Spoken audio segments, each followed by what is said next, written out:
Hello. I wanted to make sure that I was able to go through today's assignment with you in case you had any questions.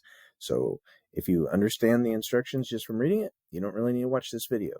So this video is just in case you're confused.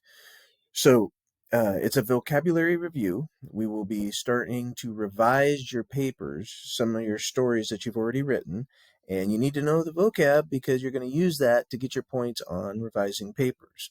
So reading real quick, for today's work, you're reviewing the vocabulary we have covered so far in class, plus one new one called foreshadowing, which you'll want to get in your notebook. Either today or next time we have class is fine. So I have a list of all the vocab that we've used, everything from sensory images to the new one, foreshadowing. There's a definition of foreshadowing on there, which is to act as a warning or a sign of a future event. In literature, you give hints that tell you what's coming without saying what's coming. So like if there was a stormy day in the morning, and you go, boy, it looks like there's going to be rain, that might symbolize that there's something bad that's going to happen. Somebody might have a stomach ache, and that stomach ache ends up becoming something bigger later on. It's just a foreshadowing that something is going to happen. Some of you already do this, like you give a hint that, oh no, things are about to get really bad or something creepy is about to go on, because you don't tell it at the beginning, you just hint at it. And this first thing is you'll find an example of foreshadowing, get it written in your notebook, you see right there, but then find an example of foreshadowing or think one up on your own.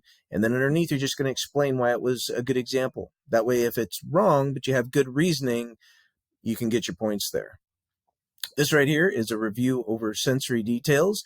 Remember, sight, sound, taste, touch, and smell. You need to just reword these using sensory details. Not my pretty mom was upset. I saw my pretty mom was upset. That's not a sensory detail. You need to describe it. What was it that you saw that told you that your pretty mom was upset? What did you see that makes your mom pretty? Get specific, get descriptive.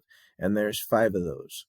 Then underneath that, I want you to choose 2 of those 5 and then explain why it was a good example. So again, like the other one, you might get some of it wrong, but your thinking is clear, and we're working on improving your writing so it doesn't have to be right every time.